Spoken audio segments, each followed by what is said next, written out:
Jadi di sini jelas Syekh Muhammad Abdul Wahab mengatakan ada orang pergi ke kuburan Ahmad Badawi, dia minta-minta kepada berhalanya Ahmad Badawi, dia pergi ke Abdul Qadir, kuburannya Abdul Qadir, minta-minta kepada berhalanya Abdul Qadir, kami tidak kafirkan karena mereka bodoh. Ini menunjukkan tidak semua orang terjerumus dalam kekafiran dikafirkan. Faham? Tapi tugas kita menjelaskan ini syirik, ini kufur, ini syirik, ini kufur, harus kita jelaskan sebagaimana penjelasan para nabi. Tapi kalau ada orang terjerumus tidak otomatis menjadi kafir atau musyrik ya.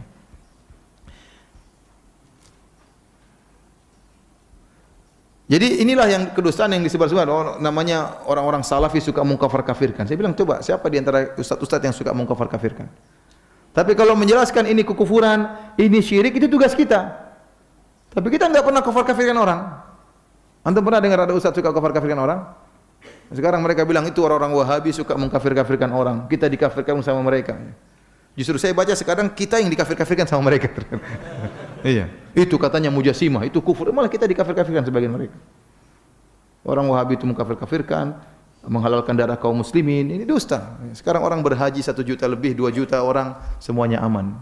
Ya, tidak ada yang ketakutan dikejar sama Wahabi di sana. Ya. Enggak ada.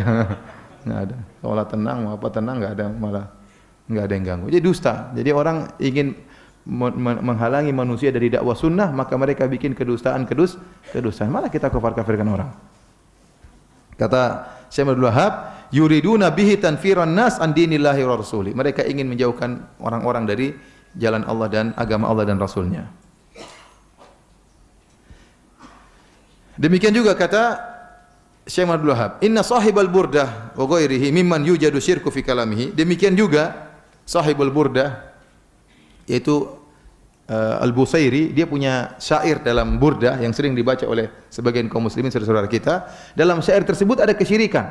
Dia mengatakan wa inna min judika dunya wa dharataha wa min ulumika ilmal lauhi wal qalami. Dia memuji Nabi, dia berkata, ya Rasulullah, di antara kebaikanmu, di antara kedermawananmu adalah dunia dan akhirat.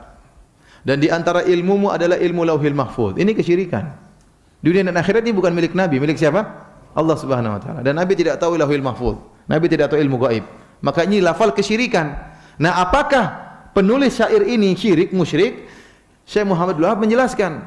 Adapun penulis syair ini dan yang semisalnya yang terdapat kesyirikan dalam perkataannya dan al-ghulu fid din, dalam sikap berlebihan dalam beragama, dan mereka sudah mati, la yuhkam bi kufrihim, tidak divonis bahwasanya mereka kafir. Innamal wajib ingkaru hadzal kalam, yang wajib bagi kita mengingkari ini perkataan syirik, kita ingkari. Adapun pengucapnya belum tentu apa? Kafir. Perhatikan ini perkataan siapa? Syekh Muhammad bin Abdul Wahab rahimahullahu taala.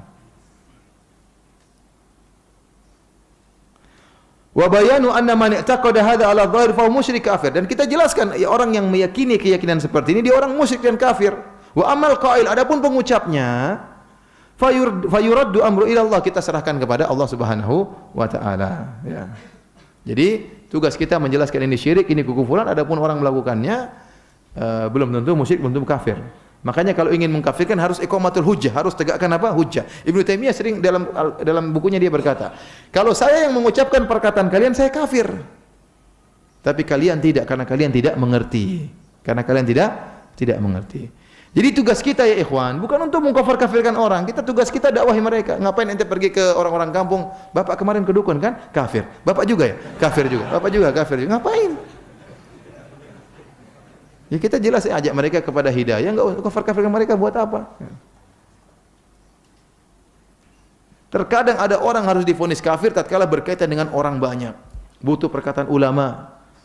Orang ini dai besar, terjerumus dalam kekufuran misalnya, ngajak orang kepada kesyirikan. Terkadang kita butuh perkataan ulama, memvonis dia kafir atau tidak sembarang. Karena dia menyuruh kepada apa?